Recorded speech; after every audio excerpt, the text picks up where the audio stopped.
ध्यान में बेटा, इधर देखिए, बातें बिल्कुल नहीं इधर देखिए, चीजों को एक बार राइट आउट करें, बातें बिल्कुल इधर देखिए। देखो मैं लास्ट क्लास में कहीं ना कहीं मैंने आपको फाइनल नॉन कोऑर्डिनेट पूरा किया था, और मैंने पढ़ाते समय बातें बिल्कुल इधर देखिए।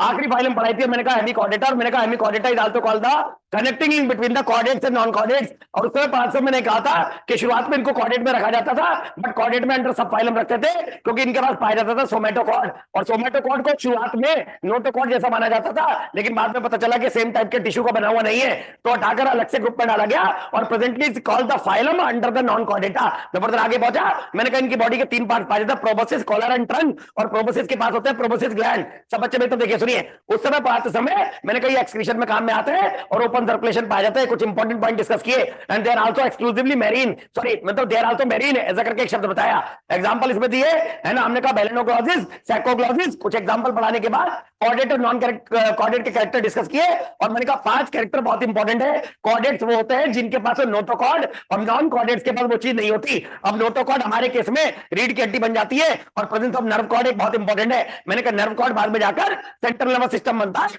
हमारा सेंट्रल नर्वस सिस्टम होता है डॉर्सल, और हमारा हार्ट पाया जाता है वेंट्रल, और हमारे केस में पाई थे पोस्ट चैनल टेल। हमने ये सब डिस्कस आउट कराया। मैंने कहा सारे के सारे कैरेक्टर होते हैं कोऑर्डिनेटर के, और एक मैंने कहा फेरेंजियल गिल स्प्लिट्स, यानी कि फेरेंस वाले भाग में गिल्स का होना, इसके अपोजिट में जो कुछ भी होगा that is called the non coordinates. अब शुरुआत में हमने कोऑर्डिनेट पढ़ाते समय फाइलम, मैंने कहा up to the level of class पढ़ना है, सिलेबस में up to the level of class है, तो हम क्या करें, पहले इसको डिवाइड करके क्लास तक पहुंचाएंगे। तो हमने 2 सब फाइलम बनाई। मैंने कहा 2 सब फाइलम में नोटोकॉर्ड कहां आई, इसके हिसाब से अगर नोटोकॉर्ड पहले पूंछ में आती है, टेल में आती है, लार्वा में यूरोकॉर्डेटा, और हेड से टेल तक रहती है, तो that is called the cephalochordata. और दोनों शुरुआत में आए तो दोनों को उठाकर कहते हैं protochordates which are exclusively marine, और एग्जांपल उसके लर्न आउट कराए। अब दिमाग में यह था कि हमारी सब फाइलम जो होती है वर्टिब्रेटा होती है, और हमारे केस में notochord is modified into vertebral column, ऐसा कुछ हमने डिस्कस किया। सब बच्चे बेटा मित्र देखिए, सुनिए, कुल मिलाकर अब यहीं से मुझे आगे बढ़ना है, और मुझे डिस्कस करना है वर्टिब्रेटा के बारे में, और मुझे आपको क्लासेस पढ़ानी है, तो पहले क्लासेस तक पहुंचना पड़ेगा, क्योंकि इस समय हम अटके हुए हैं सब फाइलम की तरफ। और अभी तक जो हमने डिस्कस किया है, फाइलम हमने जो बनाया that is nothing but the coordinata. अब सुनो, और कोऑर्डिनेटा के अंतर्गत हमने यहां पर बनाया सब phylum, and that is called vertebrata. Vertebrata, तो अब मैं वर्टिब्रेटा सब फाइलम से आगे बढ़ूंगा, और up to the level of कहां तक पहुंचूंगा, क्लास। ठीक है, अब सुनो बेटा, तो यहां पर ये है वर्टिब्रेटा। सब बच्चे मेरी तरफ देखिएगा बेटा, जिनके पास है ना वर्टिब्रल कॉलम पाया गया, चाहे वो हड्डी के रूप में पाया गया या कार्टिलेज के रूप में, कुल मिलाकर इनके पास रीढ़ जैसी कोई चीज है। रीढ़ का मतलब जरूरी नहीं कि रीढ़ की हड्डी, रीढ़ की हड्डी के अलावा रीढ़ कार्टिलेज की भी बनी हो सकती है, वो सारे के सारे वर्टिब्रल में आ गए वर्टिब्रेटा। सुनिए, and it is a type of सब फाइलम। सब फाइलम सुनो बेटा, सुनो अब क्या हुआ, सुनिए, जिस समय वर्टिब्रेटा पढ़ोगे आप सबको मालूम है, आप अपने लोअर क्लासेस में पढ़ चुके हो कि वर्टिब्रेटा की शुरुआत मछली से होती है। सुनिए, अगर मैं वर्टिब्रेटा को मछली मानूं, इधर सुनिए, शुरुआत फिश से हुई, उतारना नहीं, और फिश से आगे बढ़ते हुए शायद फ्रॉग है, और फ्रॉग के बाद शायद है ना रेंगने वाले जीव स्नेक वगैरह रेप्टाइल है, और उसके बाद कहीं बर्ड है, और बर्ड के बाद है ना तब आए जाकर कहीं मेमल। अब बच्चे नहीं तब देखना, इधर सुनो, शुरुआत अगर मछली से हो, इधर देखिए, तो मछली जो है अगर यह वर्कआउट करो, ऐसा हमने कुछ बना दिया स्नाउट, सुनो, चाहे मछली देखो, चाहे मेंढक देखो, चाहे ह्यूमन का केस देखिए, चाहे बर्ड का केस देखिए, सबके पास अपर जा और लोअर जा है। इसका मतलब अपर जा ये और लोअर जा ये। केवल बर्ड के केस में अपर जा लोअर जा इज मॉडिफाइड इनटू बीक, उसमें अपर जा और लोअर जा मॉडिफाई होकर एक चोंच का आकार आ गया, लेकिन सबके पास अपर और लोअर जा है। सुनिए, फिश के पास भी अपर जा लोअर जा है, फ्रॉग के पास भी अपर जा लोअर जा है, ठीक है ना, रेप्टाइल के पास भी, बर्ड भी और मैमल। सुनिए, तो मछली से पहले भी शायद एक ग्रुप आया हो। अगर मछली का शरीर यह है और मछली की बॉडी के ऊपर यहां पर तरह तरह के स्केल्स होते हैं, तो शायद मछली से पहले भी कुछ मछलियां जैसी हो, और उनका मुंह क्या हो, उनका मुंह हो गोल, उनका मुंह हो गोल, और उनकी बॉडी में स्केल ना हो, देखने में मछली लगेंगी, लेकिन आगे से मुंह जो हो गया उनका कैसा हो गया, गोल।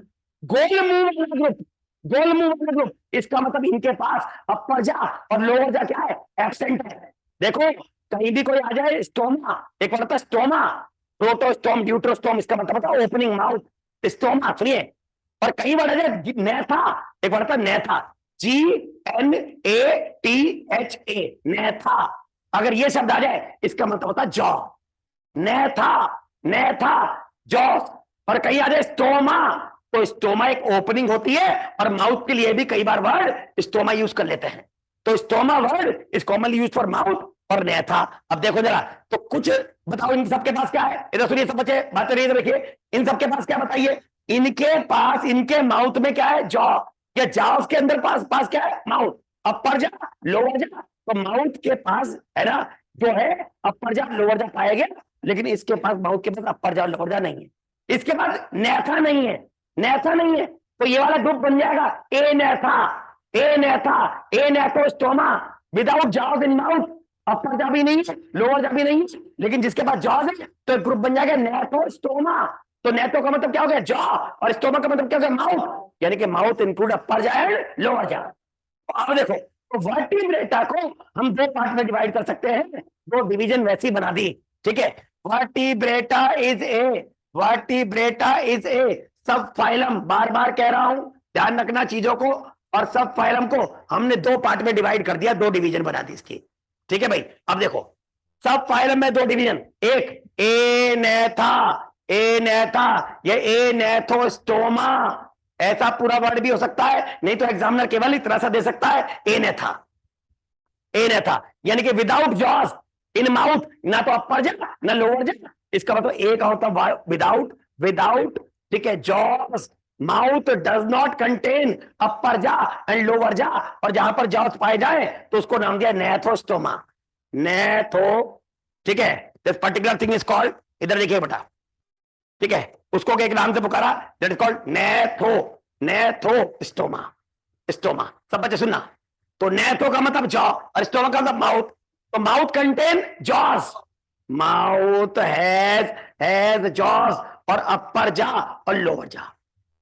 क्वेश्चन देखो बेहतरीन निकलेंगे, पहले डिवीजन आनी चाहिए, divide the vertebrata into the various classes and explain with example, ऐसे करके एग्जाम में क्वेश्चन बनेगा। आज मैंने जो लिटरेचर बांटा है उसके पहले पेज पर यही बना हुआ है, आप उस लिटरेचर पर वहां पर भी लिख सकते हो, है ना, और साथ ही साथ अगर चाहो तो अलग से नोट कर सकते हो, उसमें दिक्कत नहीं है, ठीक है। अब देखिए, हमें पढ़नी है क्लास, तो बेटा देखो इसके अंदर पहली क्लास आती है, क्या पहले नंबर की क्लास वर्टिब्रेटा में, गोल मुंह वाले जी, तो इसके नाम पड़ गया साइक्लोस्टोमा, साइक्लोस्टोमा, ऐसे जीव जिनका मुंह गोल हो, मछली से पहले वो वाला ग्रुप जो आ गया साइक्लोस्टोमा, क्योंकि स्टोमा का मतलब माउथ और साइक्लो का मतलब साइक्लिक प्रोसेस राउंड माउथ।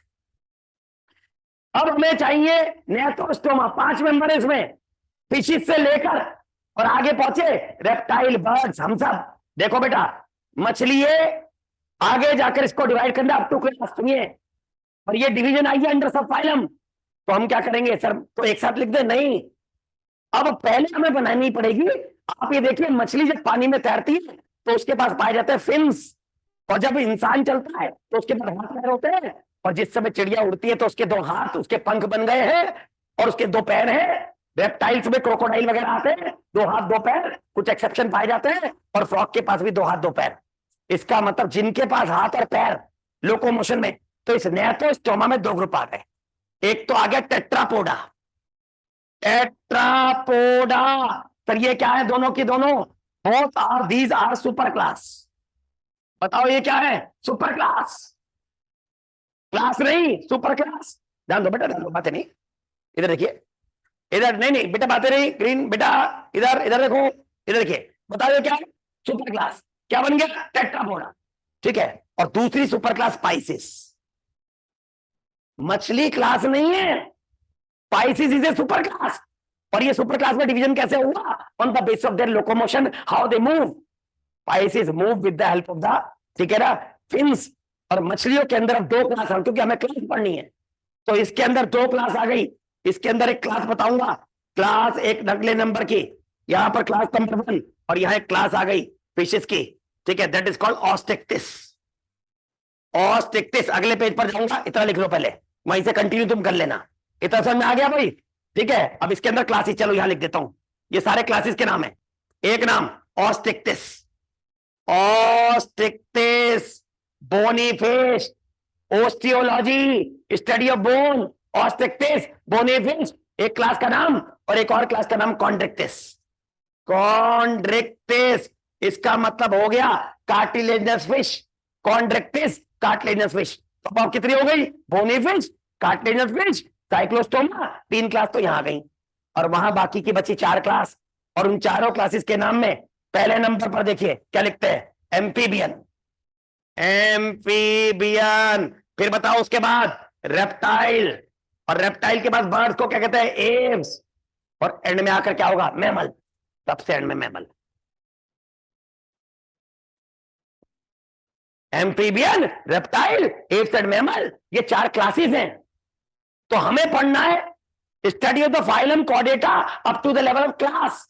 अब आपसे एग्जामिनर क्या पूछेगा, कॉर्डेटा में कितनी क्लास, मां चक्कर आ रहे हैं मेरे को, class number 1, class number 2, class number 3, class number 4, 5, 6, 7, 7 class. Chordata में कितनी क्लास, 7, मतलब वर्टिब्रेटा में, सॉरी वर्टिब्रेटा में कितनी क्लास, 7। नहीं तो उसमें तो प्रो कॉर्डेट में भी फिर और इंक्लूड कर देंगे, लेकिन चलिए भाई सब क्लासेस और भी होंगी। समझ में आ गया बेटे, यस। अब बताइए, ए ने था without jaws, do not contain jaws, there is no upper jaw and lower jaw. तो बताओ सबसे पहले क्लास कौन सी पढ़ाऊंगा, साइक्लोस्टोमा। मुझे इस समय सबसे पहले जो डिस्कस करना पड़ेगा, गोल मुंह वाले जीव करने पड़ेंगे, ये देखने में मछली जैसे ही है। और फिर मैं आज आपको डिफरेंशिएट कराऊंगा कि write any 5 points of difference between bony fish and cartilaginous fish. इनके 5 पॉइंट बहुत इंपॉर्टेंट है, इनको कैसे पहचान करें ये बोनी फिश है, कार्टिलेजियस फिश है। मेरे एक्वेरियम में कल एक मछली थी, उसकी डेथ हुई, 10 साल पुरानी, 12 साल हो गए, इतनी बड़ी हो गई थी। ठीक है, 2 और है ऐसी, और उसके लिए मैंने एक्वेरियम इतना बड़ा कर दिया था। तो मेरा यह था कि ये जानी नहीं चाहिए। ठीक है, 12 साल और 2 और ऐसी। ठीक है, तो वो चीज एक साइन है, अच्छा लगता है, बैठकर मेडिटेशन ही करते रहता हूं उन्हें देख देख के, मतलब इनकी लाइफ काफी है। और मैं उन मछलियों की लाइफ की स्टडी करता था, मैंने कई मछलियों की जीवन की स्टडी की है। जूलॉजी एज ए सब्जेक्ट था, और फिशरीज एक सब ब्रांच मेरे अंडर में थी, मैं जब पढ़ता था, सॉरी। तो हमारे सर कहते थे इस मछली की एज निकालो, मैंने कहा मैं निकाल दूंगा सर। कैसे, उसका भी एक फॉर्मूला है। हमें फॉर्मूला नहीं चाहिए, लेकिन कुछ काउंट करके हम इसको निकाल सकते हैं। फिलहाल अभी जो सबसे पहले पढ़ूंगा, बताओ कौन सा, साइक्लोस्टोमा। है तो मछली जैसी, लेकिन मुंह कैसा, गोल। चलिए देखिए, साइक्लोस्टोमा, साइक्लोस्टोमा पहले नंबर पढ़ी। बताओ भाई, बॉडी कैसी होगी, मछली जैसी अलग से होगी, हाँ एकदम से कैसी होगी, एलोंगेटेड मछली जैसी, डॉर्सोवेंट्रली फ्लैट, दबी हुई मछली का जैसा होता है। ठीक है, देखो Cyclostoma contain contain circular mouth, circular mouth, and body कैसी, एलोंगेटेड, एलोंगेटेड बॉडी। अब सुनना सब बच्चे, मान लीजिए डायग्राम तो एनसीईआरटी का भी मैं दिखा दूंगा, लेकिन मैं पहले हाइपोथेटिकल बना रहा हूं, आप इसको समझिए। मान लीजिए आगे से गोल सा माउथ है, और पीछे जाकर ऐसी मछली जैसी फिंसी है, और कुछ यहां ऐसे पाएगा, मुंह गोल है। सुनिएगा सुनिएगा सुनिएगा, मछली जैसा लंबा शरीर, एलोंगेटेड बॉडी, ठीक है, और माउथ आगे से गोल हो गया, सर्कुलर माउथ। ये तो कुछ ऐसा हो गया, अरे बचपन में जब हम रामायण देखने जाते थे, आज आपके पेरेंट्स से अगर बात करोगे तो वो ये कहेंगे रामलीला देखने हम जाते थे, और 2-4 ग्राउंड थे एक रामलीला देखने के लिए, कहीं ना कहीं जिम खाना, और एक सदर में एक, और वहां जब रामलीला देखने जाते थे तो हम स्वेटर पहन के जाते थे, क्योंकि अक्टूबर में हमारे टाइम पर ठंड शुरू हो जाती थी, और हमारे टाइम पर जो धनुष बाण होते थे वो बड़े नोकीले से होते थे, और रामलीला लेकर हर एक कोई वो धनुष जरूर लेकर आता था, और घर में ही गेम होता था। ठीक है, मैं हनुमान जी बनता था, बड़े भाई राम बनते थे, लड़ाई झगड़ा हो जाए तो मैं उन्हें पीट देता था। ठीक है, क्यों, जब तक वो धनुष चलाएंगे, मेरे हाथ में गदा है, मैं दाड़ दाड़ जब तक तो 2-4 मार देता था। बचपन था, याद आ रही है, 40-45 साल पुरानी बातें, 45 साल हो गए। जब धनुष चलाते थे तो नुकीले से थे, आगे से बाण ऐसे होता था, और उसमें कहते थे आवाज ऐसे, वो पानी निकल रहा है, वो हम चलाते हैं, है ना, तो ऐसे देखा होगा, तो ऐसे हम चलाते थे। एक दूसरे की आंखों में भी कई बार लग जाता था, कई केसेस हुए, वो नुकीले थे। लेकिन आजकल के धनुष लेने जाओ मार्केट में तो नुकीले धनुष नहीं मिलते, प्लास्टिक वाले आते हैं, और वो प्लास्टिक वाले धनुष का मुंह जो होता है गोल सा होता है, वो तो यूं मारो अटक गया, ऐसा लंबा, देखा है चिपक गया, वो उसमें क्या रहता है, प्रेशर, एयर प्रेशर, और यूं चिपक गया। ऐसे ही इसका मुंह है, ऐसे इसका मुंह है, इसका मतलब गोल मुंह से चिपक जाएगी। ये किसी की शरीर में चिपक सकती है। अब ये पानी में घूम रही है, एक और बड़ी मछली पानी में घूम रही है, मान लो वेल घूम रही है, शार्क घूम रही है, बड़ी मछली जाकर चिपक गई, और मुंह अगर गोल हो गया तो ऐसा मुंह हो गया जैसे कोई शक्कर, शक्कर, सेक्टोरियल माउथ, किसी चीज को चूसने वाला। इसका मतलब ये परजीवी होंगे पक्का सर, ये पैरासाइट है। और पैरासाइट वो भी अंदर जाकर नहीं, किसी की बॉडी से चिपक कर और बाहर से उसको नष्ट करना, उसको नुकसान पहुंचाना। They are what? Ectoparasite. देखो माउथ इज सर्कुलर, है ना, circular, they are ectoparasite, ectoparasite on fishes as contain sectorial mouth, sectorial mouth। बहुत बढ़िया पॉइंट निकल के आएंगे बेटे, क्योंकि इनके पास सेक्टोरियल माउथ पाया जाता है, मुंह गोल है तो आसानी से जुड़ सकती है, जैसे आजकल के धनुषबाण जो होते हैं वो तीर जो चलाते हैं। अब पानी में है तो मछली में और इनमें पहला डिफरेंस देखो, मैं बार बार इनकी स्किन पर, ठीक है, फिश को बनाया था तो ऐसे बनाया था देखिए, और मैंने कहा था इसके ऊपर ये पाया जाता है, क्या पाया जाता है? स्केल। वो देखो स्केल नहीं है, तो इनकी बॉडी के ऊपर स्केल नहीं होते हैं, यानी कि बॉडीज बताओ कवर्ड या अनकवर्ड? अनकवर्ड। और फिश के पास होते हैं फिन्स। सुनिए, कुछ फिन्स होते हैं पेयर्ड और कुछ होते हैं अनपेयर्ड। से बात समझ आई? एक फिन यहां से निकल रहा है, एक यहां से निकल रहा है, तो बताओ कितने हो गए? 2। लेकिन कुछ होते हैं सिंगल। इनके पास, इधर सुनिए, फिन्स, अरे फिन्स का मतलब ये है, देखो ये वाली, इससे ये जितनी भी होती है ना ये फिन्स होती है, ये फिन्स है, ये पूंछ वाला हिस्सा, इसको कहते हैं कॉर्डल फिन। इसको काट दोगे तो मछली गोल गोल वहीं घूमती रहेगी। कॉर्डल फिन जो होती है डायरेक्शन देती है, जैसे हेलीकॉप्टर की जो पूंछ है उसको दिशा देती है। तो ये फिन्स इनका लोकोमोशन कराती हैं। और कुछ फिन्स होते हैं पेयर्ड और कुछ होते हैं अनपेयर्ड। इनके पास पेयर्ड फिन्स नहीं होते, इनके पास अनपेयर्ड होती है। और इनके शरीर के पास भी, क्योंकि पानी में है तो इनके पास भी गिल्स हैं, और गिल्स की संख्या से क्वेश्चन आएगा। बोनी फिश के पास 4 pair of gills, cartilaginous fish के पास कुछ और इनकी गिल्स सबसे ज्यादा होती है ना। अब देखो क्या लिखते हैं, बॉडी इज नेक्ड, ठीक है, not covered by scale, scale. शरीर के ऊपर स्केल नहीं होते, नेक्ड। अभी मछली की पहचान करवाऊंगा, चिंता मत करो, 2 मिनट बस, इसको निकलने दो। नॉट कवर्ड बाय स्केल, ठीक है, आगे देखना। तो कवरिंग नहीं है, और बताओ फिन्स है या नहीं है? लेकिन पेड है unpaired? Unpaired. Paired fins are absent but fins are present. और गिल्स कितनी है? 6 पेयर टू 15 पेयर। ये पहचाने, एग्जाम में क्वेश्चन आ जाए 6 to 15 पेयर। बोनी फिश में पूछता कितनी गिल्स, बोन में कितने अक्षर है? 4, तो बोनी फिश में गिल्स है 4 पेयर। ये फंडा याद करने का। इसमें सबसे ज्यादा गिल्स, कितनी गिल्स? 6 to 15 pairs. अब देखिए, है ना, body contain 6 to 15 pair of gills, 6 to 15 pairs of gills. Book में साफ लिख रखा है 6 to 15 पेयर, आपकी भी एनसीईआरटी बता रहा हूं, gills for respiration, 6 to 15 pair of gills. And paired fins absent. Fins होती है लेकिन जोड़ वाली नहीं होती, पेयर्ड फिन्स एब्सेंट। आई बात? क्लियर हो गया? ठीक है, देखो मैं सही वो लाइन पे रखी है इसके, है ना, their body is divide of scales and paired fins. बिल्कुल ये लाइन है, 2 चीजें नहीं है। अब देखो इनमें बहुत बढ़िया पॉइंट सुनो, तो मछली से कुछ कंपैरिजन अभी कराऊंगा, चिंता मत करना बेटा, है ना, पहले टर्म समझ में आए। तो शुरुआत में मछली जैसी कुछ बनी, उसका मुंह गोल था तो उसको साइक्लोस्टोम नाम दिया। ये भी पानी में रहती है, पानी में तैरती रहती है, बॉडी एलोंगेटेड है, इनके पास फिन्स है लेकिन पेड फिन्स नहीं है, इनके पास स्केल नहीं पाए जाते। ठीक है, मैं फर्दर आगे पहुंचा, मैंने कहा मुंह गोल होने की वजह से सेक्टोरियल माउथ है, और सेक्टोरियल माउथ होने की वजह से किस चीज को सक करती है? इसका मतलब the ectoparasite on the fishes.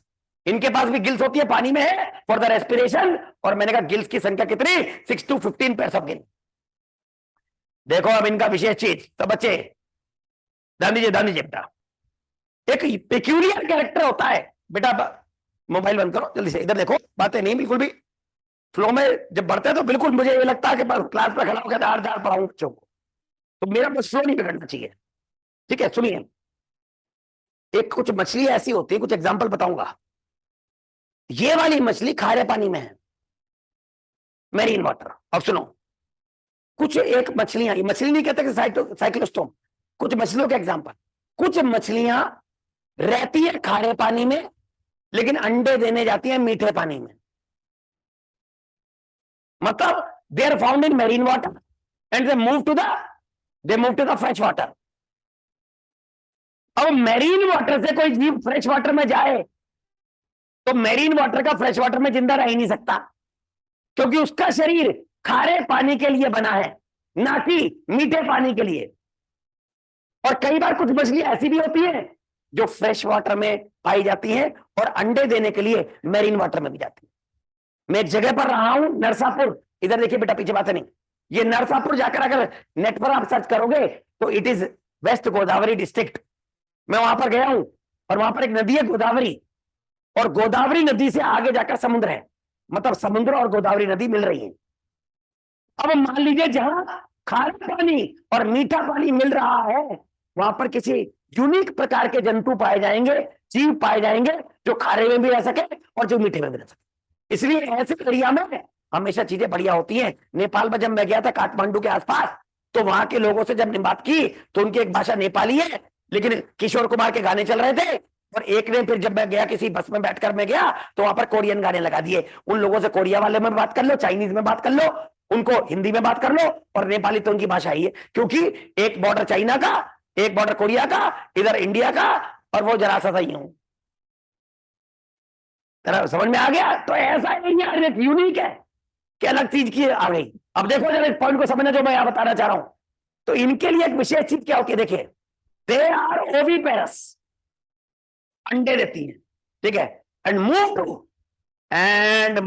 To बातें नहीं, move to fresh water for spawning. Sir spawning क्या होता है बेटा? Act of laying of egg is called spawning. अंडे देने की क्रिया को स्पॉनिंग कहते हैं, ठीक है, समझ में आ रहा है? अब देखो इस माइग्रेशन को क्या कहते हैं, सुन लीजिए। दे आर ओविपेरस, अंडे देती है, and move to fresh water from marine water, क्योंकि होती कहां है? मेरीन में, और जा रही कहां है? फ्रेश में। For what? स्पॉनिंग, अंडे देने के लिए। तो जनरल सी बात है, इसके बाद मरी जाएंगी, लेकिन इनके बच्चे फिर कुछ यूनिक होंगे शुरुआत में और बाद में मेरीन में आ जाते होंगे, ठीक है। सुनना आप जरा, इस पॉइंट को सुनना, एक्स्ट्रा पॉइंट। देखिए एक बार एक क्वेश्चन आया था बेटा, मूवमेंट ऑफ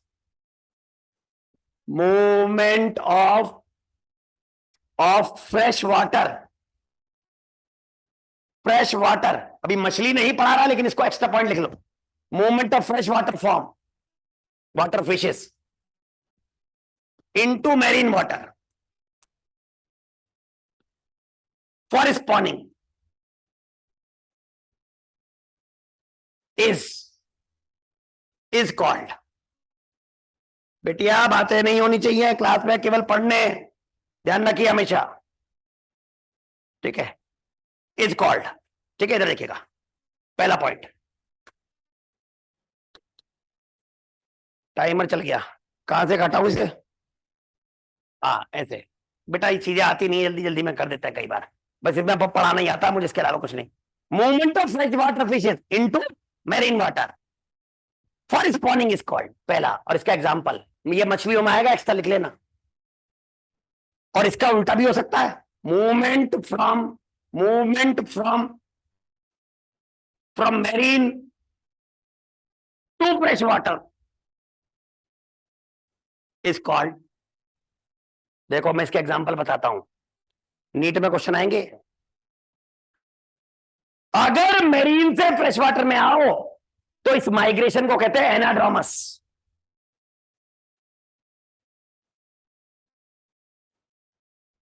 एनाड्रोमस माइग्रेशन। और अगर फ्रेश वाटर से मेरीन में जाओ तो इस माइग्रेशन को कहते हैं कैटाड्रोमस।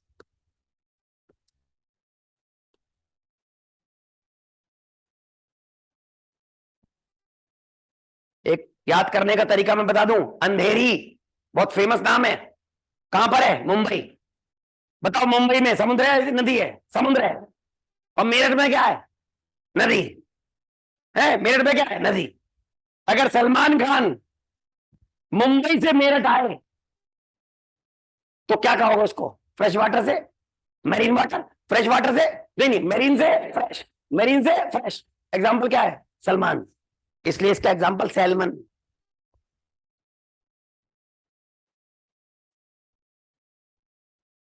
सैल्मन कहां से आ रही है बताओ? अंधेरी। एक मिनट, एक मिनट। ए से अंधेरी, ए से अंधेरी।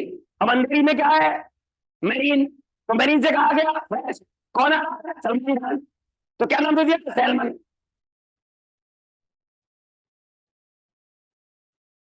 सैल्मन इज ए फिश, कहते हैं इसके एग्जाम्पल क्वेश्चन आएगा। Name a fish that lays eggs only once in life and. Salmon. कौन से ऐसे जीव हैं जो जीवन में एक ही बार अंडे देते हैं, नष्ट हो जाता सैल्मन? एक एग्जाम्पल। और अगर कैटाड्रोमस हो, इसका उल्टा कैटाड्रोमस हो गया। इसका एग्जाम्पल मैं देता हूं, एंगुला। इसको लर्न कर लो, कोई दिक्कत नहीं, क्योंकि एक आ गया तो दूसरा तो खुद ही आ जाएगा। समझ में आ गया? तो कितने टाइप के माइग्रेशन बोलो? दो। एक कौन सा? एनाड्रोमस। तो दूसरा कौन था? कैटाड्रोमस। एनाड्रोमस में कहां से आ रहे हैं? अंधेरी। तो कहां से आ रहे हैं? मैरीन। से कहां जाएंगे? Fresh water. एग्जाम्पल कौन सा? सैल्मन। उसका अपोजिट कौन सा हुआ? कैटा। उसका एग्जाम्पल लर्न कर लो। अब बताओ, ये जो माइग्रेशन इन्होंने शो किया वो कौन सा था? अभी बताया क्या? अभी जो साइक्लोस्टोम कहां पाए जाते हैं? मैरीन में। अंडे देने कहां गए? फ्रेश में। तो कौन सा माइग्रेशन था? एनाड्रोमस। कौन सा माइग्रेशन था? एनाड्रोमस।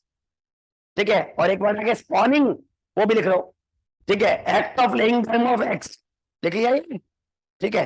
What is spawning? इधर देखिए, laying of eggs, laying of eggs, of egg, that is called spawning.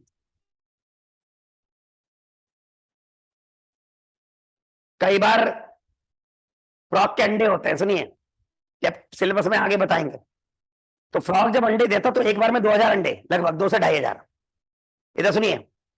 और अंडे देते ही फ्रॉग के अंडे झाग बन जाते हैं। क्यों? ताकि उसको कोई खाए ना। तो उसके ऊपर एक कवरिंग होती है, कड़वी कवरिंग, जेल लेयर। जैसे इंसानों के अंडों के ऊपर भी कवरिंग होती है, जिससे प्रेडेटर दूर रहे, वो कड़वी होती है, एल्ब्यूमिनस जेली लेयर। सुनो। और वो इधर देखिए, और वो झाग सा बन गया। अब मान लो कोई खेत वगैरह में किसी ने, इतना बड़ा सा कोई तालाब सा है, वहां पर जाकर सुबह गए, कई बार दिमाग में आता है कपड़े कौन धो गया?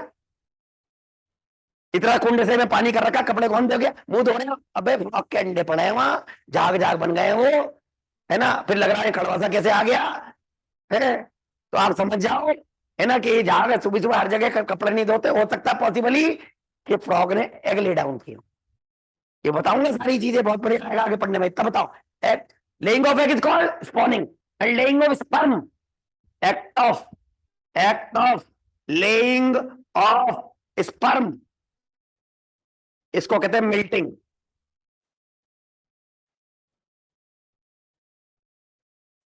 तो मेल फ्रॉग मिल्टिंग करता है और फीमेल फ्रॉग स्पॉनिंग। समझ में आया? क्लियर हो गया? चलिए अब, तो साइक्लोस्टोम का मुंह कैसा? बॉडी कैसी? Without scale, without pair, fin. कौन से वाटर में पाई गई? मैरीन। कितनी गिल्ट पाई गई? 6 to 15 पेयर। मुंह गोलने से सेक्टोरियल माउथ, चिपकने का काम करेगा, है ना? और इसकी वजह से क्या हो गया? Ectoparasite. और अंडे देने के लिए ये जाते हैं फ्रेश वाटर में। तो जनरल सी बात है, ऑस्मो रेगुलेशन में गड़बड़ी होने से इनकी डेथ होगी। तो यानी कि एनाड्रोमस माइग्रेशन शो करेंगे। और आखिर में आकर, ठीक है ना, इसके एग्जाम्पल लर्न कर सकते हैं। बाकी तो कॉमन सी चीजें। हाँ, डायरेक्ट इनडायरेक्ट डेवलपमेंट होता है generally, indirect with larva. Example बता रहा हूं, सुनिए। तो एग्जाम्पल हमने डायरेक्ट इनडायरेक्ट में लिखवाऊंगा, वो पर अभी तुम कुछ नहीं मत करो, उसको तो टेंशन ही मत लो। 1 सेकंड में, 1 सेकंड में यार। इसके एग्जाम्पल पहला मिक्सिन, मिक्सिन ब्रैकेट में लिखा हैगफिश, लिखो लिखो। और दूसरा एग्जाम्पल पेट्रोमाइजॉन,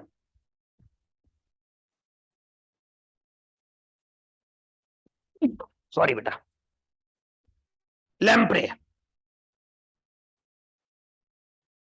देखिए आज मैंने आपको एक चार्ट बांटा है, इस चार्ट से नीट में तुम्हारे 2-4 क्वेश्चन पक्के हैं, इसलिए इसके रट्टे मार देना। और एक मैंने वैल्यू चार्ट भी दिया है, इसकी पीडीएफ भी मैं आपको भेज दूंगा, जो बच्चा अगर कोई ऑनलाइन देखता है तो कोई दिक्कत नहीं। देखिए ये पूरे 2 साल के जिस चैप्टर के जो डिजिट्स है, जैसे अभी तक हमने पढ़ाया है सेल बायोलॉजी, आप सेल बायोलॉजी इसमें देख सकते हो, पहले बायोलॉजिकल क्लासिफिकेशन 5 किंगडम कौन सी ईयर में आई हम पढ़ा चुके हैं। देखिए इसके सामने लिखा 1969। ये पूरा 2 साल का डिजिट चार्ट है एनसीईआरटी का, अगर तुम इसे रट लोगे तो 2-3 क्वेश्चन तुम्हारे पक्के हैं, ठीक है। और ये मैं तो पढ़ाता जाता हूं, वैसे ही आपको याद हो जाएंगे, लेकिन एंड में रिवीजन करने के लिए समय कम मिलेगा, तो ऐसे चार्ट बहुत कारगर रहेंगे आपके लिए। देखिए सेल का structure, robotic cell theory 1665, virus का साइज, पीपीएलओ का साइज, माइकोप्लाज्मा का साइज, सारी चीजें एनसीईआरटी बेस्ड है। एक आध पॉइंट कुछ एक्स्ट्रा बनाया है, लिखा है जो इंपॉर्टेंट है। तो पहले आप 11th का वैल्यू चार्ट देखते चलिए जो पढ़ा रहा हूं, और फिर जाके जब 12th आएगा तो तब भी ये इंपॉर्टेंट है। अब जो ये चार्ट बांटा है, इधर सुनिए, ये आज इस समय ये पढ़ा रहे हैं, और इसके जो पेज नंबर 2 को टर्न करोगे, देखिए इधर देखिए बच्चे, सब बच्चे देखिए, यहां ऊपर की तरफ देखिए, यह लिखा फॉल्स फिश। हर साल एक क्वेश्चन इस पर बन जाता है, फॉल्स फिश। आप देखिए जरा, कुछ फिशेस मैं पढ़ा चुका हूं, जेलीफिश, देखो बस, अरे ये तो रहा, लिखा तो है अपर साइड फॉल्स फिश, ठीक है। देखिए जेलीफिश पढ़ा चुका, कौन सी फिश, सीलेंट्रेटा। आगे देखो silverfish, crayfish, cuttlefish, devil fish, कुछ आई है, 1-2 नाम नहीं है, स्टार फिश, और देखो यहां पर एक और fish, egg fish. Which is A true fish. अब जैसे क्वेश्चन क्या बनेंगे इस पर आधारित करके, देखो जो अभी तक हम पढ़ा चुके, विच इज ए, इधर देखो, विच इज ए ट्रू फिश।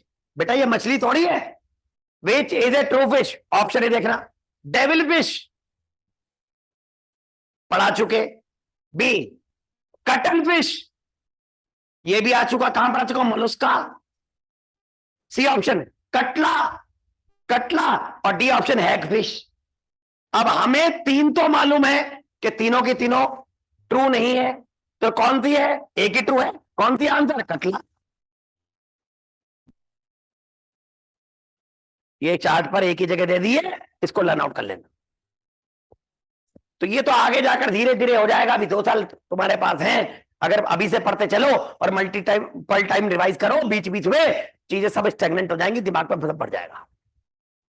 चलो भाई, तो अब हमने ये पूरा किया साइक्लोस्टोमा। अब हमारी अगली क्लास कौन सी है, बोनी फिश, और कौन सी, कार्टिलेजिनस फिश।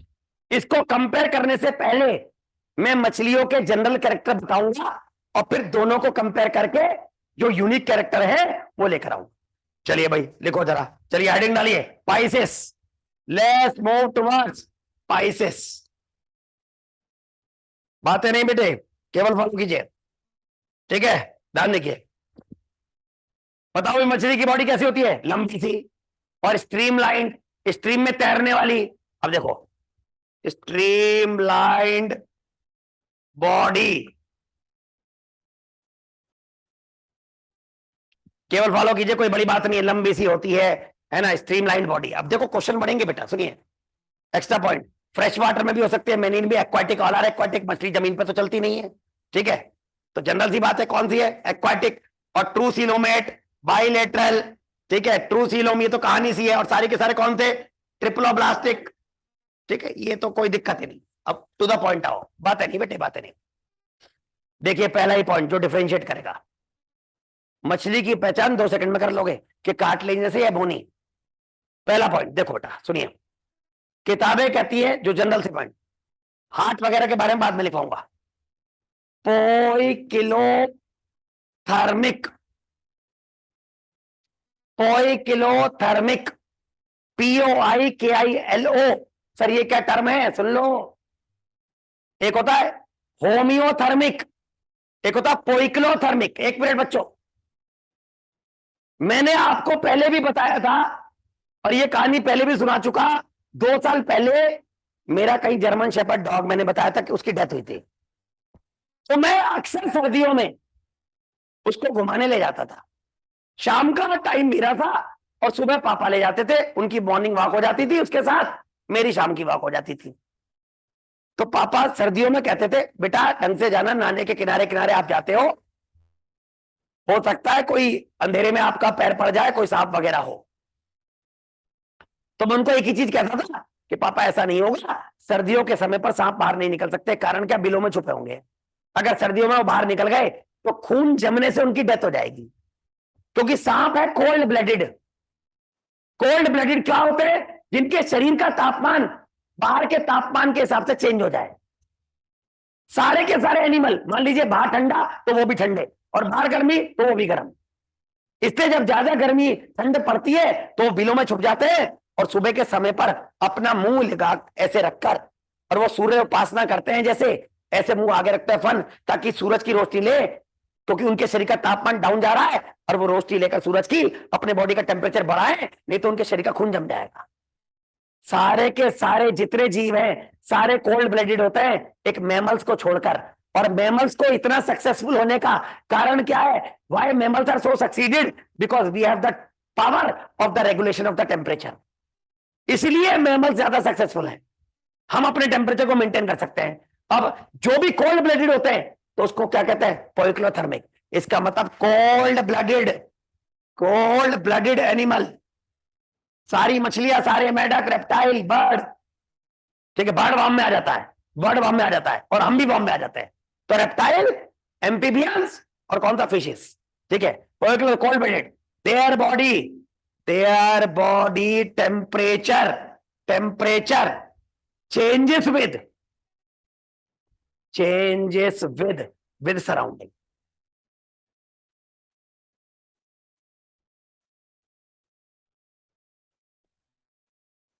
इनके बॉडी का टेम्परेचर सराउंडिंग के साथ साथ चेंज हो जाता है।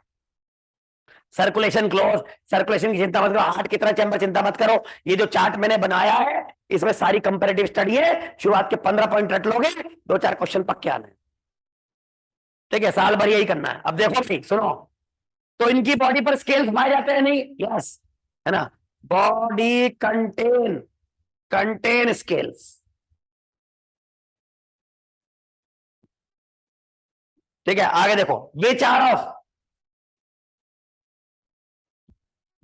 Of various types.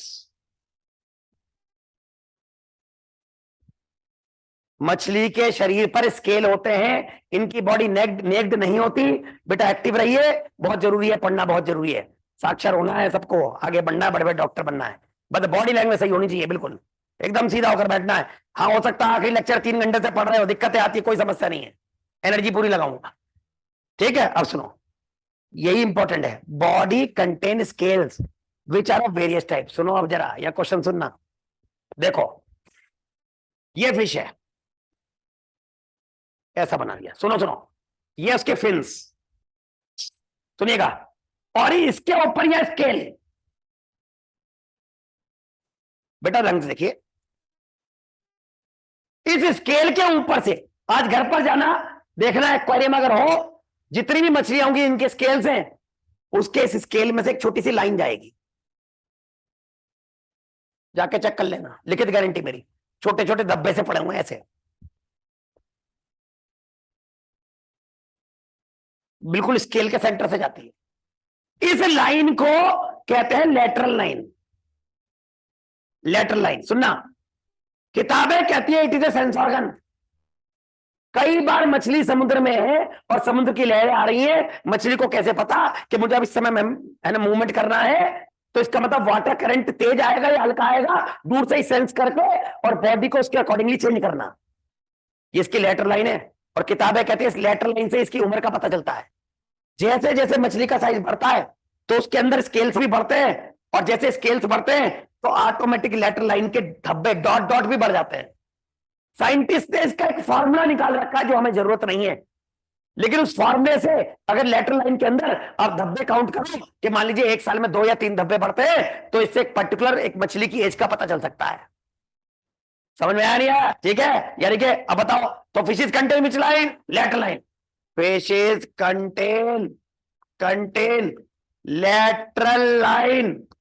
Lateral line sense organ, sense organ which senses, आगे देखो, which senses water current, water current जो वाटर करंट को सेंस करता है। और कोई भी चीज अगर पानी के प्रवाह को सेंस करे उसको कहते हैं रिहो रिसेप्टर।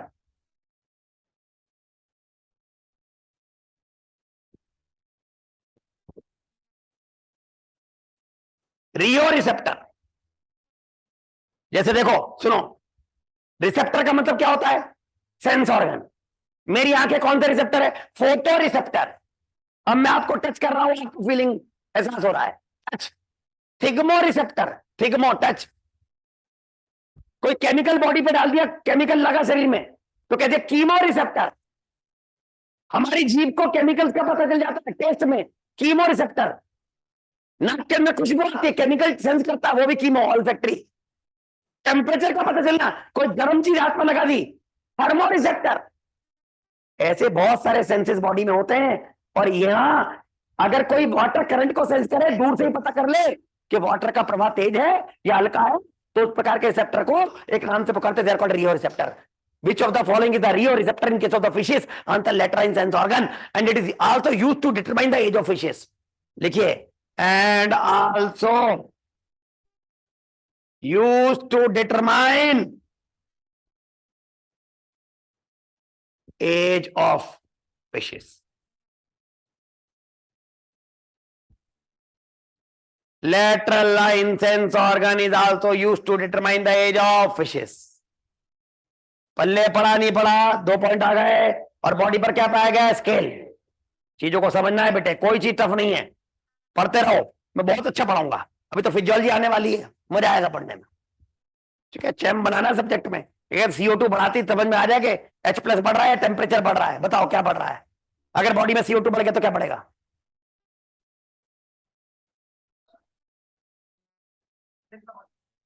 नहीं नहीं, ये तो मुझे ही पता है, CO2 बढ़ रहा है, ऑक्सीजन कम हो जाएगी। CO2 बढ़ रहा है तो H+ बढ़ेगा घटेगा? टेम्परेचर बढ़ेगा घटेगा? कैसे कैसे?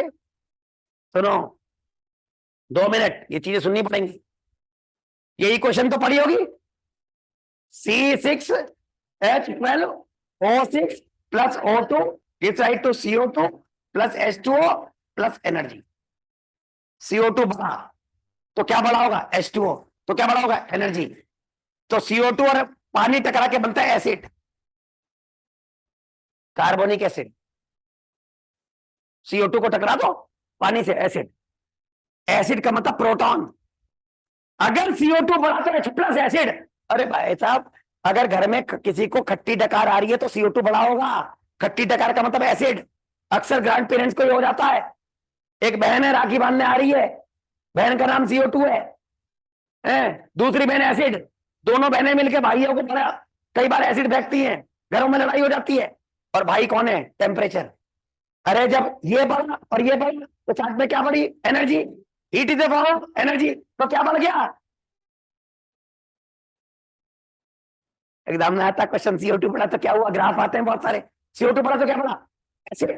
एसिड बढ़ा तो क्या बढ़ा? टेम्परेचर।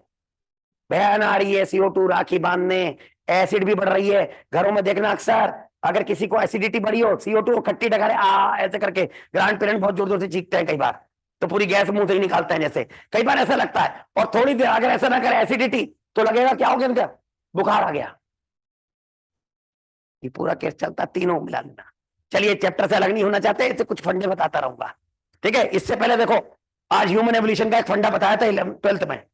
देखो आपके सामने ये 12th का। Doctor Rama went to Australia with handycam made in Java without picking a new camera of modern make. ये हमारे एंसेस्टर हैं, human evolution. Doctor Dryopithecus Ramapithecus went to Australia, Australopithecus with handycam Homo habilis Java man Peking man Neanderthal, तब जाकर हम आए। और हमारे सबसे पहले एंसेस्टर रामा। सर ड्रायोपिथिकस ये कॉमन एंसेस्टर है, ए पर हमारे यहां से एप निकल गया। पहला इंसान रामा, इंडिया में पैदा हुए थे। इंडिया में दुनिया को सेंटर जो पार्ट है वर्ल्ड का, साइंस भी मानता है, वो है हिमाचल प्रदेश, हिमालय। इसलिए हिंदू गॉड के नाम रामा पिथिकस, शिवा पिथिकस और एक कीनिया पिथिकस, सबसे पहला अवशेष इंडिया से मिला है। हमारे अंतिस्तर काम तो यहां बने हैं। तो दुनिया का केंद्र है हिमाचल, हिमालय, ऐसा माना जाता है साइंस के हिसाब से। बाकी जो गैलीलियो ने टेलीस्कोप खोजा, चलो धरती गोल है। अबे हम तो 2000 साल से पढ़ रहे हैं भूगोल। ज्योग्राफी को क्या कहते हैं? भू का मतलब धरती और गोल। ये तो हमारी किताबों में 2000 पहले साल पहले लिखा है भूगोल। हमने तो 2000 साल पहले बोल दिया। उनने टेलीस्कोप ढूंढा। अबे टेलीस्कोप में क्या ढूंढा? बहुत बड़ी चीजें हैं, सोचने वाली, समय आने पर बताएंगे। चलिए आने दो, बात देखो। आ गया भाई पॉइंट, समझ में आ गया? इतना समझ में आया? चलो अब जरा बताओ, तो कहां पर रखे हुए थे बताओ? है ना, मछली की बॉडी के ऊपर क्या होते हैं? स्केल्स। और क्या होते हैं? फिन्स। और बीच में क्या है? लाइन। लाइन का नाम बोलो बेटा, लेटर लाइन। एज का पता कैसे चलेगा? लेटर लाइन, है ना। और इलेक्ट्रिक करंट में अगर बहुत तेज पानी आ रहा है तो कैसे बचना पड़ेगा? Lateral line. It is the type of sense organ. कौन सा receptor? Rheo receptor. Very good. ठीक है, चलो अब यहां से सुनिए, इसके स्केल देखो, पहचान करेंगे। देखो, कुछ मछली के स्केल्स ऐसे होते हैं, 3 मीनार। और कुछ ऐसे, और कुछ देखिए ऐसे गोल से, और बीच बीच में कांटे। सुनिएगा, अगर मछली के स्केल इस शेप के हो तो इस शेप को कहते हैं प्लाइकॉइड स्केल।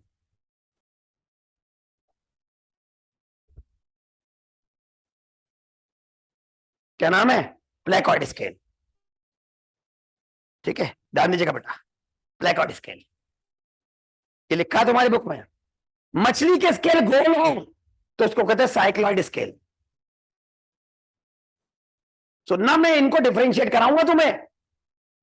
और अगर स्केल में कांटे कांटे से नजर आ जाए और ऐसे गोल से, इसको कहते हैं ctenoid scale.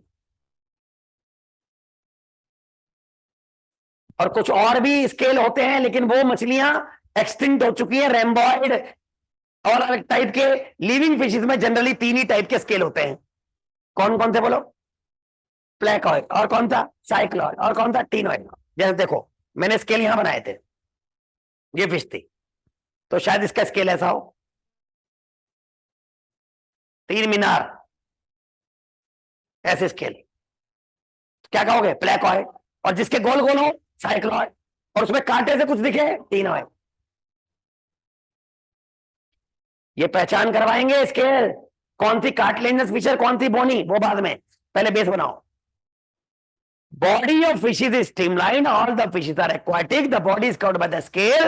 They contain the fins which helps in locomotion. Fins can be paired or unpaired. ठीक है? Now the scales can be of 3 types in common living fishes. One is called the placoid scale, other is called cycloid, other is called ctenoid scale. These scales helps in identification of fishes, whether they are cartilaginous fish or they are bony fish. देखो, मैं आपको यहां पढ़कर सुनाता हूं। Minimize, class 11, animal kingdom. ध्यान दीजिएगा बेटा, देखिएगा। ठीक है, इधर देखिए। यस,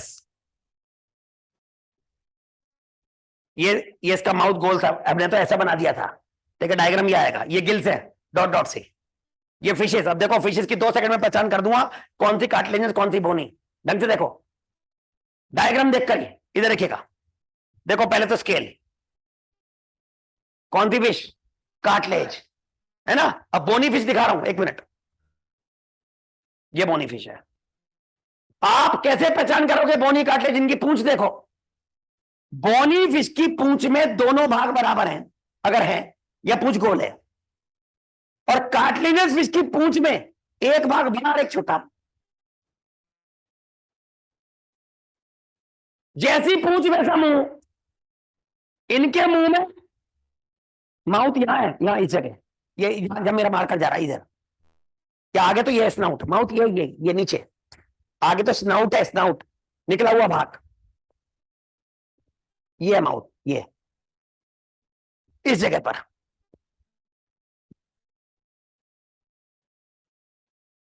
ये शायद टच हो रहा है बार बार, या एनसीईआरटी कहाँ है? ये चलो, मुझे लगता है ये बार बार इसको टच कर रहा है तो वो चीजें खुल रही हैं। ठीक है, इधर देखो, कल देख लेंगे, ध्यान दे देंगे, कोई दिक्कत नहीं, तुम लोग सब सिखा दोगे मुझे। इधर देखो, अब इसको जरा बड़ा करके देखे, एक मिनट देखिए। ठीक है, देखो, अब देखो माउथ कहाँ है, ये थोड़ी है, ये रहा। जैसी पूंछ है वैसा मुंह है। ठीक है, अब अगले केस में देखना, अगले पेज पे चलते हैं।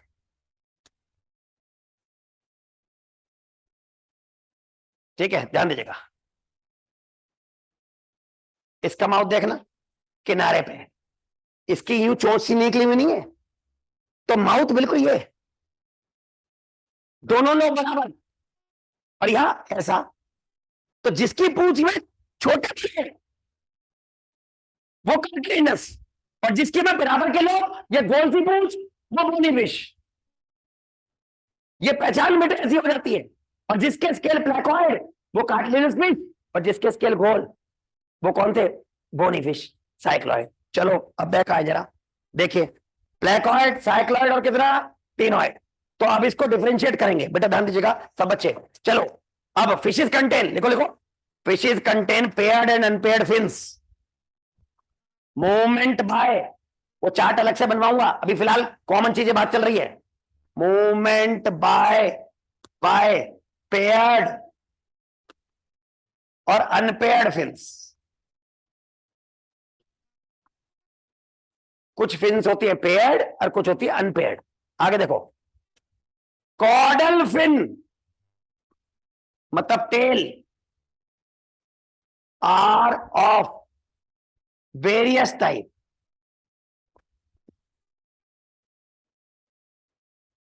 इनकी पूंछ अलग अलग प्रकार से होती है। सुनो सुनो, अगर पूंछ में एक टुकड़ा बड़ा और एक छोटा, बताओ होमो या हेट्रो? होमो या हेट्रो? हेट्रो। अगर बराबर को क्या कहेंगे? होमो। इसको कहते हैं हेट्रो सर्किल,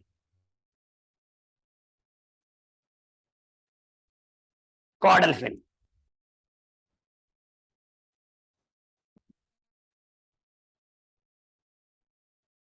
एनसीईआरटी को चाप डालो, तो ऐसा कि नींद में भी लाइनें निकल रही हैं।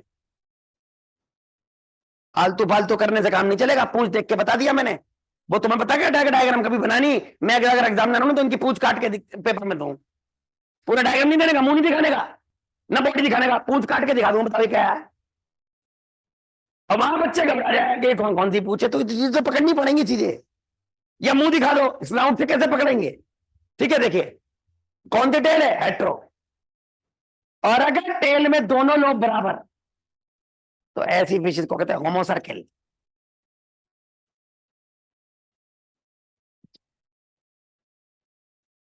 और कुछ की मछलियों की पूंछ जाके घर में देखना, एक्वेरियम में कई बार है, जो मछलियां होती हैं जो हमने देखी हैं, उनमें ऐसे डिवीजन नहीं होता, पूंछ बिल्कुल ऐसी होती है, मुड़ी नहीं होती। ठीक है, ऐसी होती है, मतलब लोब नहीं होते। अगर ऐसा हो, इधर देखो, इसको कहते हैं डिफी सर्किल।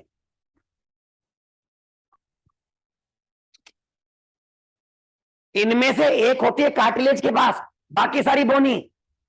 कार्टिलेज में ये वाली, अगर ये सब है तो bony fish. Placoid scale cartilage में, बाकी स्केल बोनी में। समझ में आ गया? तो बताओ मछली कैसी है? Warm blooded, cold blooded? Cold blooded. Body कैसी है? स्ट्रीमलाइन। बॉडी के ऊपर क्या भाग है? स्केल्स। जनरली कितने टाइप के होते हैं? 3। कौन कौन से? प्लेकॉइड और साइक्लॉइड और टीनॉइड। प्लेकॉइड स्केल 3 मीनार जैसे, बीच में पाई गई lateral line, detective cells organ which is a type of rheoreceptor. अब कॉर्डल फिन कैसी है? कॉर्डल फिन कैसी है? 3 टाइप की। अब यहां डिफरेंशिएट करते हैं, और 2 मिनट में 2टा डिफरेंस बताते हैं, बाकी नेक्स्ट क्लास में डिस्कस करेंगे। चलिए, अब यहां देखो, तो एक साइड पर पहली क्लास कॉन्ड्रिक्टिस,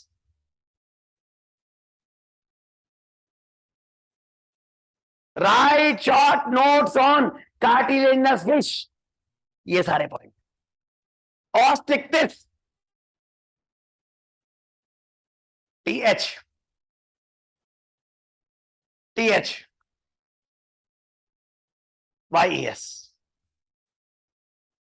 बताओ इसका एंडोस्केलेटन किसका बना? एंडोस्केलेटन किसका बना? कार्टिलेज। और इसका किसका बना? बोन। और साइक्लोस्टोम भी कार्टिलेज, पहले कार्टिलेज का ही था। ठीक है, अब यहां पर एंडोस्केलेटन ऑफ कार्टिलेज, और यहां पर क्या लिखोगे? Bony skeleton. यही तो है, बुकों में लिखा होता है सेम, नोटोकॉर्ड और परसिस्टेंट वो सब है, लेकिन फिलहाल बोनी। नोटोकॉर्ड तो बाद में हम लेकर चलेंगे। ठीक है, अब ये कार्टिलेज, ये बोनी। अब सुनिए सुनिए, आगे के डिफरेंस देखो, बाकी तो बहुत कॉमन इनके बॉडी में। देखो, प्लेकॉइड स्केल और इसमें साइक्लॉइड एंड टीनॉइड स्केल।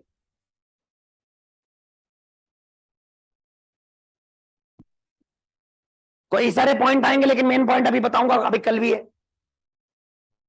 और कॉन्टेक्ट इसमें आती है शार्क। शार्क के होते हैं बड़े बड़े दांत। एक बूंद खून अगर पानी में डाल दो, 100 मीटर दूरी से शार्क अटैक मारेगी, इसलिए शार्क को कहते हैं डॉगफिश।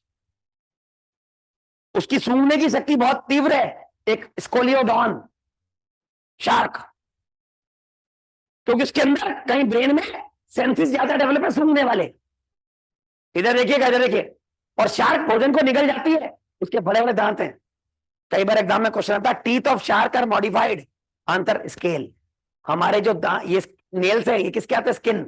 तो उसके दांत भी उसके स्केल है, वो कल लिखवाऊंगा, अभी डिफरेंशिएट कर रहा हूं। अब देखो इसकी टेल। टेल बताओ कौन थी? Heterocercal tail. और यहां पर टेल होमो सर्किल और डिफी सर्किल।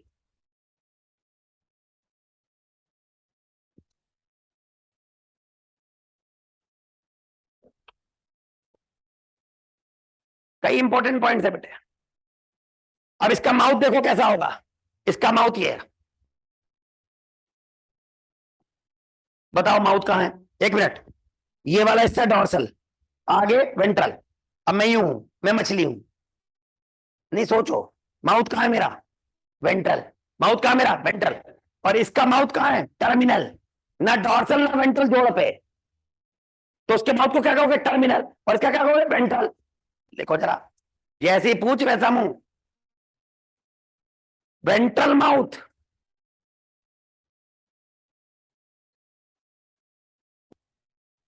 और यहां पर टर्मिनल माउथ।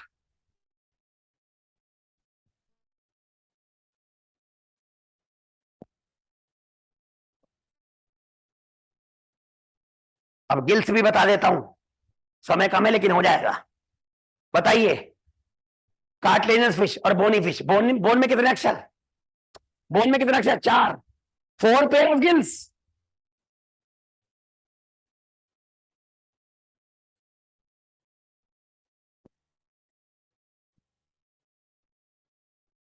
उसमें 6 से 15 थी, 4 पेयर।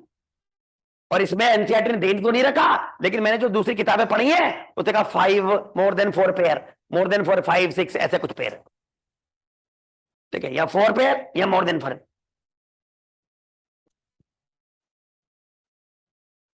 कुछ बुक में दे रखा 5 to 9 पेयर ऐसे करके मेंशन था, मोर देन 4 पेयर। लेकिन ज्यादा गिल्स उसके पास है 6 to 15 पेयर। चलिए, कल भी सही पढ़ाऊंगा, कब तक खत्म करना है मुझे हालत में, ठीक है ना? और फिर पढ़ा देंगे सेल बायोलॉजी, 2 दिन लेकर खत्म उसको करो, नए नए चैप्टर पढ़ो, आगे बढ़ो। ठीक है, चलिए।